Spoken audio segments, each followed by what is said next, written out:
I've just seen the interview, the playback of the interview, which is recorded on YouTube by of Aisha Azmi, BBC Two, I think it was Newsnight, where she was questioned there on the Newsnight show whether or not she was aware that when she took the interview, when she went for the job at the school, whether she was aware or not that this was a Church of England school and that a Church of England school might not have been advisable for her to wear the veil. And it was fascinating to watch the interview progress. And it's something that shows me, and I see it an awful lot when I'm working with Muslims at Speaker's Corner. What they tell you publicly is not necessarily what they'll tell you privately. And this was really brought clear in this interview. You start seeing her very robust response every time the interviewer asked her a question concerning her job, concerning why she wore the veil. She had these practiced responses that were very, certainly quite passionate. And they were the same exact responses that we've heard her repeat over and over again in other news channels. But then when he started asking her about how is it that she even got interviewed for the job, and whether while she at the interview there was a male at the interview, and she said yes, his name was Mr. Smith, my name. And when the interviewer asked, well, was he or were you, when you were being interviewed, did you wear the veil? Suddenly there was a change of attitude. She looked down. You couldn't see her face. She was covered, so we couldn't see her expression on her face, but you could just imagine the expression on her face. And then she said, could you repeat the question? Or I can't understand what you're saying. Or at one point she even says, do I have to answer that question?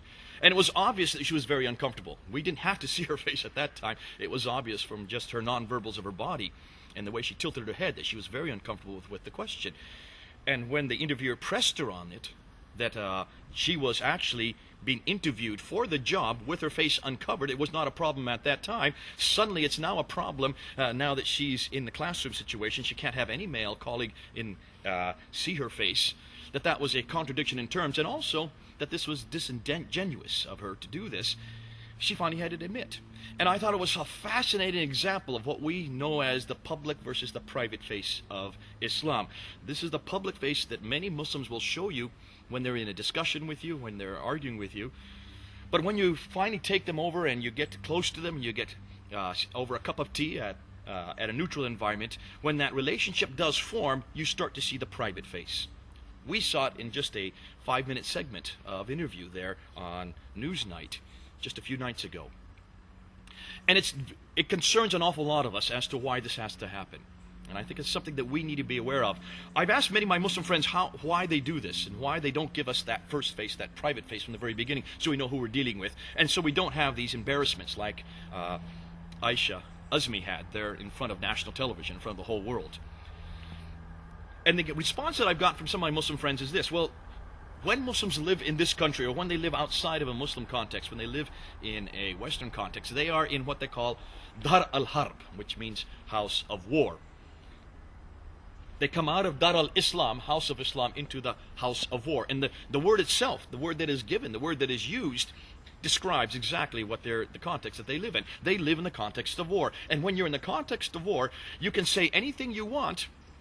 It's not important that you tell the truth necessarily, and certainly it's not important you tell people what you actually believe, because you're in a context of war. When you're in a war, you don't tell the enemy what your intentions are. When you're in war, you can lie to them, you can deceive them. It's perfectly legitimate to do so. And if you believe yourself to be in that context, it stands to reason then, it's quite understandable then why Aisha Azmi said what she said. But we need to be very careful of that, not to believe everything that Muslims say point blank.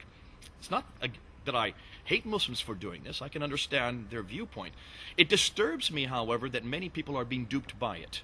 And it's tragic. It's unfortunate the way Aisha was caught out there on national television. I hope this doesn't happen again. And I hope really that Muslims realize that as Westerners and those of us who live here, when we ask someone really what their intentions are, and they seem passionate about it, we assume that that is their real intention.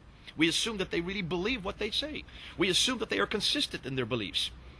And it helps nobody, them or us, if they're duping us or deceiving us or saying things that they don't believe or just trying to win the argument or trying to press home an advantage.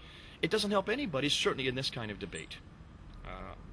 there is no answer for that other than the fact that if we would be honest and open from the very beginning and not be ashamed of the fact that maybe we don't live consistently with our beliefs, maybe we could start from that premise, things would go a lot better. I hope that's been helpful. Let's hear your responses to this. Certainly, it's been one of those eye-opening type of situations that just happened the last week. This is Jay, then, over and out.